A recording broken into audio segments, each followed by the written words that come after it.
of Travel is My Lifestyle with my new structure and my new co-host. What's up, people? Yes. The new revamped version of this podcast is going to be a guide for exploring the world and building the life you love, all while keeping it real. And that's exactly what we want to try to do. If you are no stranger to 401 on the Copelands, you know our process, you know how we operate, and we know how we act. Yeah. So don't be afraid to watch 411 on the Copelands if you haven't already. And this is going to be our new format going forward. You're going to see a lot of the stuff you saw at 411 on the Copelands. We're going to relate back to my brand. Yes. Bringing like P&E Travel is My Lifestyle. So that will bring in both of them. And I had a podcast that was just Travel is My Lifestyle. So you'll see a couple of those episodes if you keep on scrolling back. So imagine that, a fusion of that. Yes. And that's where we are today. So we welcome you to episode 2. Yes. Now, we have Mr. Photographer over here. So he is not really happy with this setup, but we're in New Zealand. Yeah, we are in New Zealand. In our hotel. Yes, it's a little bit cloudy outside, so we decided to stay in today and make a podcast. Mm-hmm. Yes, we don't have our microphones, we don't have our traditional setup, but it's on an iPhone.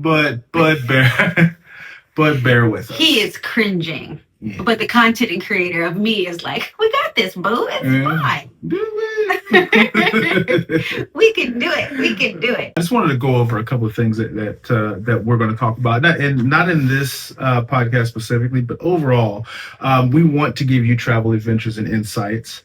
That's one of the things that we talked about in episode 1, that people are sorely lacking. It's just the information sphere, right? We want to relate it back to lifestyle and relationships, because we are a traveling couple. She doesn't travel solo anymore. So I do, but unfortunately not as much. Yeah, unfortunately. You don't like traveling with me? What you I miss it. I miss it. Okay, whatever. Okay. Whatever. But we're going to have 401 on the Copeland episodes is what he means. Mm-hmm. So you'll see those titled 401 on the Copelands when we get those together. Yeah. So we want to make this about, cultural exploration. We're going to build a community around this.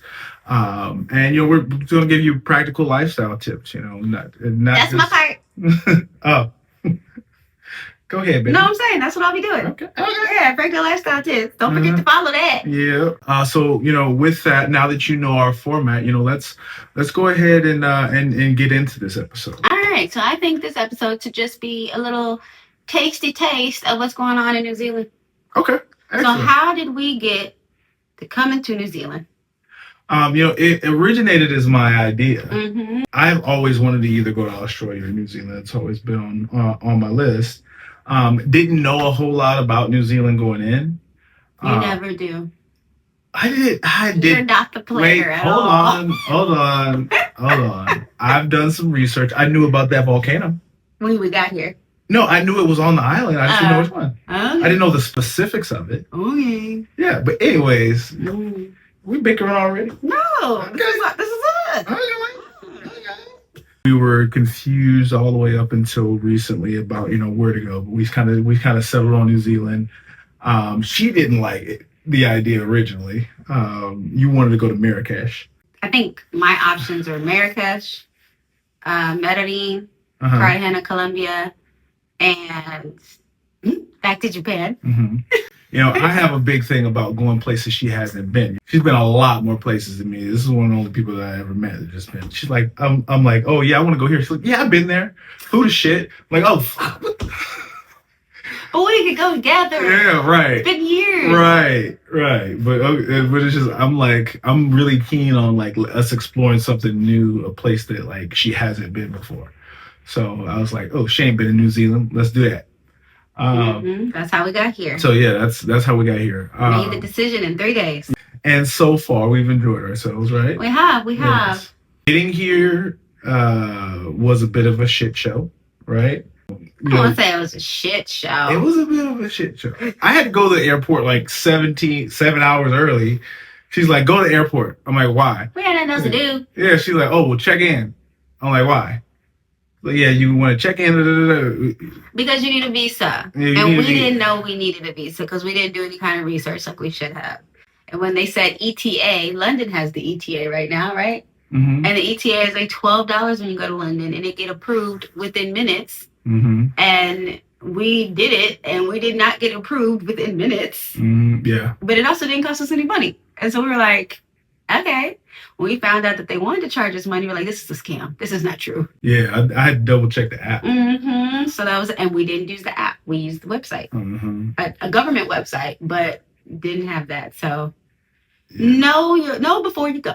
Yeah, that was that had us stressed for about 5 hours. Yeah, right? we thought we were the veterans in this thing. Turns out we got more to learn. Don't know shit, I guess. Well, we got here.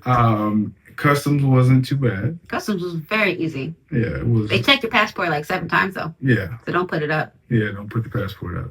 So far, the comments that I have that surprised me about New Zealand was especially Auckland.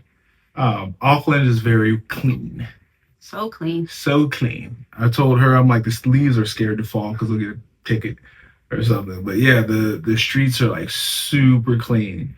One of the things I did know about Auckland, or one of the things I did know about New Zealand, was that they are very community oriented. And they have a lot of respect for their habitat. They're very like eco-conscious. And they basically respect the land, and they have a lot of like indigenous populations. I didn't expect it to be this clean in the city. It's relatively easy to get around, especially downtown. It's very walkable. Yeah. So if you're going to at least downtown Auckland, the part that we've been to so far, you can walk a lot of that. Are we downtown or are we on the pier? This is downtown. This is downtown? Yeah. Okay. People are, well, go ahead. What do you have? I don't want to say everything. USD is going pretty good over here. It's like 1 to 2 for the most part. So if it's going to be something that's like $40, it's going to be 20 USD, which I'm loving. Yeah. Because it's like I get 50% off everywhere I go. That's the way that I am phrasing everything. So we're eating. Like I said on the last time, I'm about to get off here with y'all and go to H&M because they had some good sales. It was like a $5 top. Yeah. Which means it'll be like $2.50. Yeah. Yeah. I hope it fits. But yeah, I like that. We decided to stay in a hotel. He did not want to. How are you liking the hotel? Oh, I'm loving it. Yeah. Because you paid for it. He has been irritated with me learning my point system, but the Amex Platinum card came through, baby.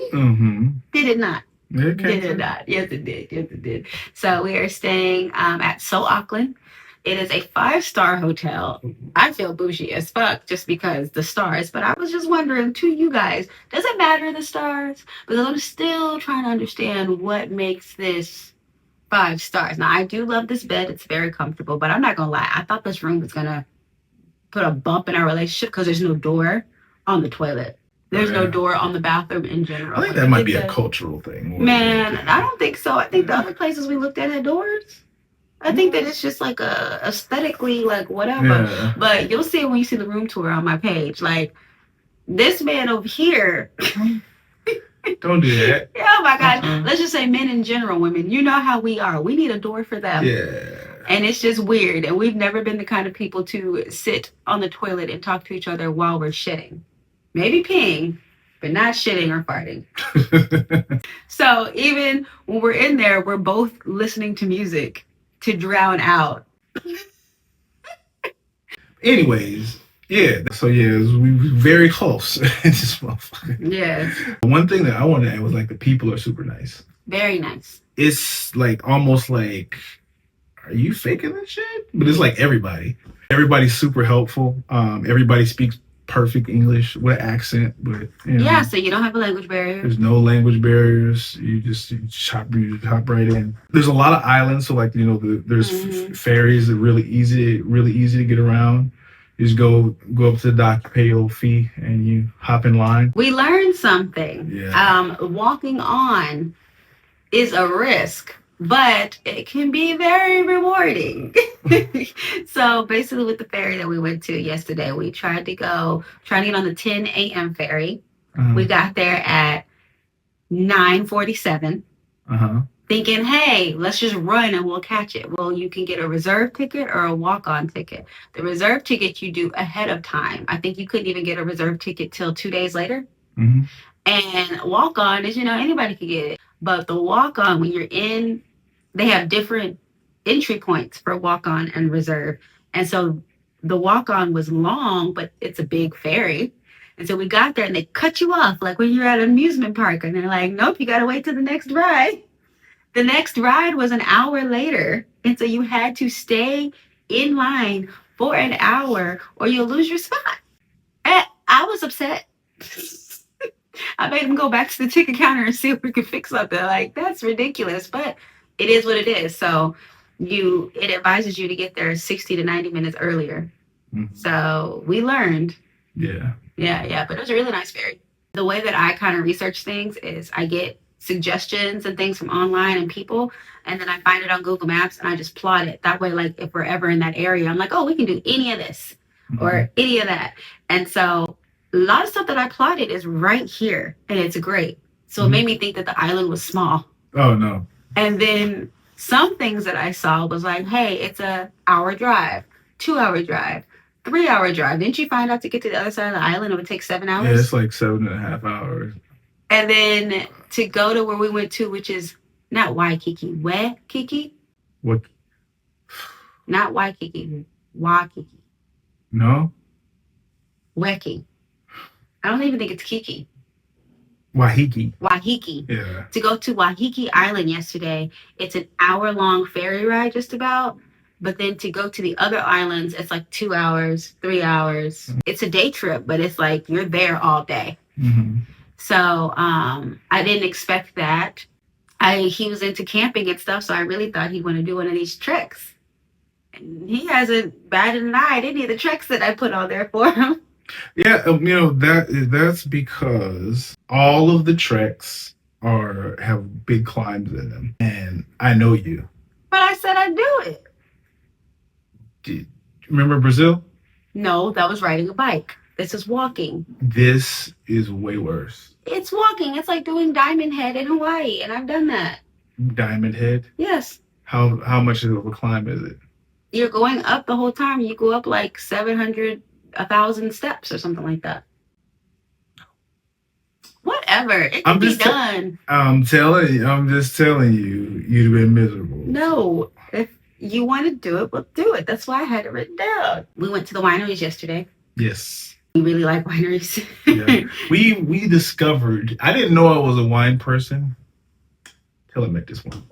Really? Yeah, no, I enjoyed wine, but I didn't really get into it until we started doing it together. I had no reason to do it. Think about it. I mean, we're both tequila people. I think that we got older and we were just like, we can't do tequila all the time. Mm-hmm. Like when I got COVID the second time, now I feel like tequila tastes weird to me now. Mm-hmm. I think it messed with my taste buds. First time I drank wine. It was kind of like your experience with beer. Mm. But anyways. I had a beer. Yeah, you did have a beer. It wasn't bad. Yeah. It wasn't great, but it wasn't bad. Yeah. Better here. Better here than the States. Mm-hmm. We ended up going to, was it 4 wineries? Yes, we tried 5. One of them wasn't feeling the vibe, so we left. But we also did an olive oil tasting, which I didn't random. So random. I would have never thought. So they have all these wineries on this long winding road, pun intended.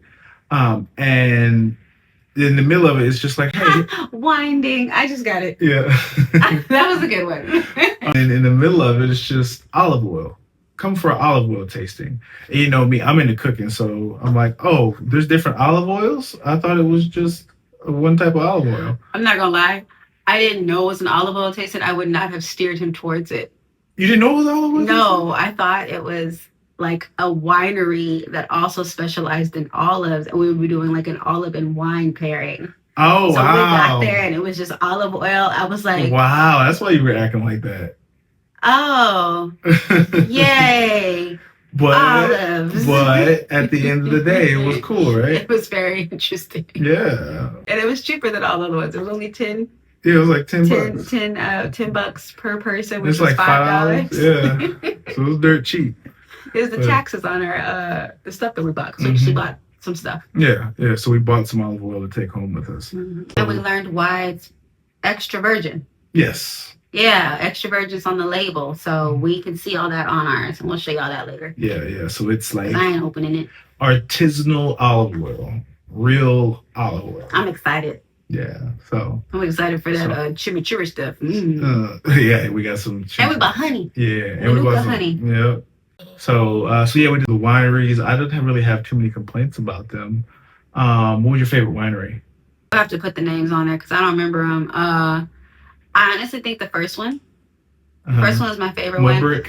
Yes, Mudbrick. Because, so what I will say is that I was a little taken aback by the wineries. They are beautiful, but they all have their own kind of like, how would I say it? The tastings, all the wineries we've ever been to, you usually say what you want. They put it on a little tree and they bring the tree to your table. Or you take the little tree with you and you taste it.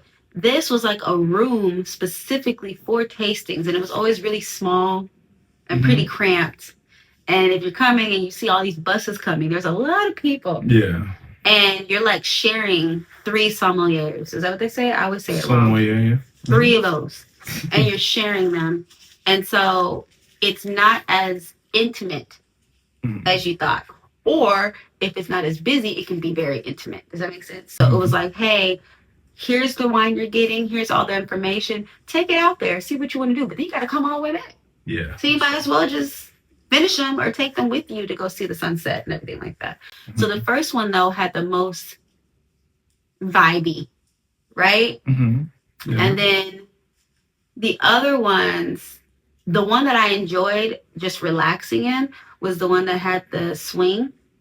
And the beanbag? Yeah, swing and the beanbags. But I wasn't particularly very impressed with the wine because they were closing. Oh, yeah. And they couldn't do a tasting. Yeah. Or they only had 5 wines to do tastings. And I was like, well, I don't want to pay for that. But they had some good bread and that dip. They had a truffle cream. Y'all, I hate truffles. I smashed that I asked for a second one, remember? It was so good. What was the name of it?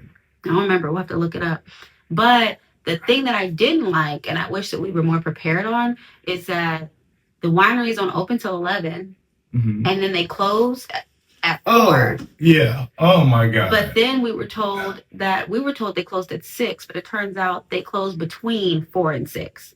So all the wineries that you'd be trying to go to, so we ended up going to 2 wineries that were closed. So that wasted time. And then going to another winery that was closing, so you couldn't get food. And then some of the wineries are open late, but you can't do the tastings. You can just have a glass of wine, which is fine, but we were doing tastings.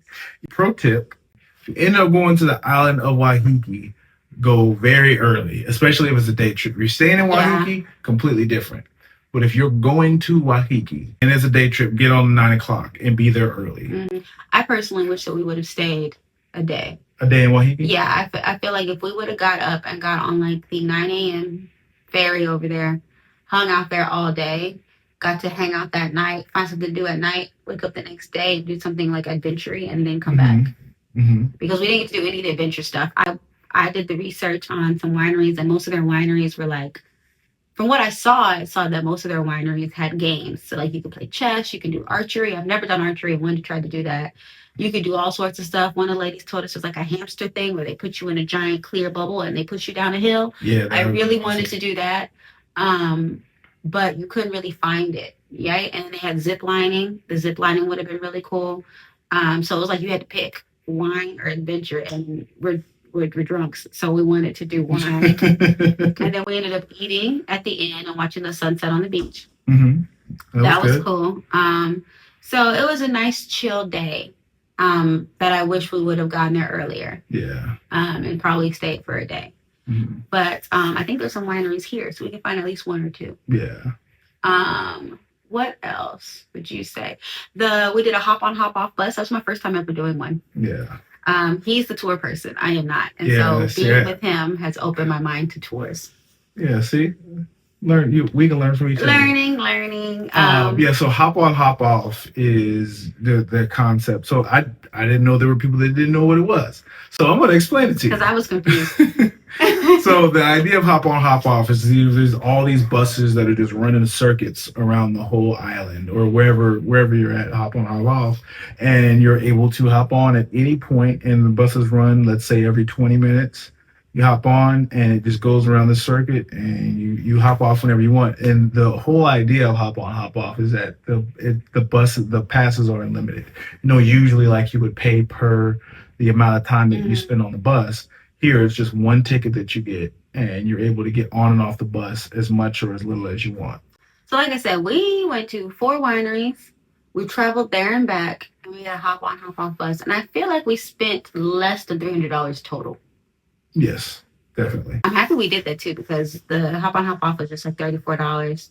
And they don't have Ubers on the island. Yeah. And so we would have had to get taxis or buses. And it's okay because their bus was really nice. Mhm. It's just that buses make multiple stops. Yeah. And so it took us, for instance, 19 minutes to get back to the ferry dock on the hop on, hop off. Mhm. But on the bus, because it was late and the hop on, hop off tour was over, it took us 30 minutes to get back. So it's extra 10 minutes. Mhm. But it was just the fact that, like, luckily it was late and nobody was stopping at the stops because it could have been longer. Mhm. Yeah. So I definitely recommend going there. It's supposed to rain today. Look, the sun came out a little bit. Yeah. So we're going to leave y'all and we're going to go enjoy ourselves. Yes. So stay tuned for episode 3 and we'll talk more about that. But you can catch me, Brittany Like Peony, on Instagram and TikTok. And then you should be watching this either on YouTube or listening to us on all of your podcast channels as Travel is My Lifestyle. And you can find me on Instagram at Mike Copeland for real. That's Mike Copeland, the number 4 real on Instagram. Mm-hmm. I think that's all I got. That's all we got. So let us know what y'all thought. We got you. So ask us any questions that you have. And I cannot wait to see this podcast bloom and to see what happens. Yes, Especially to see what our first guest will be for the 401 on the Copeland section. Yeah. We haven't done that in a while. Yeah. All right. Bye. Bye. All right. All right.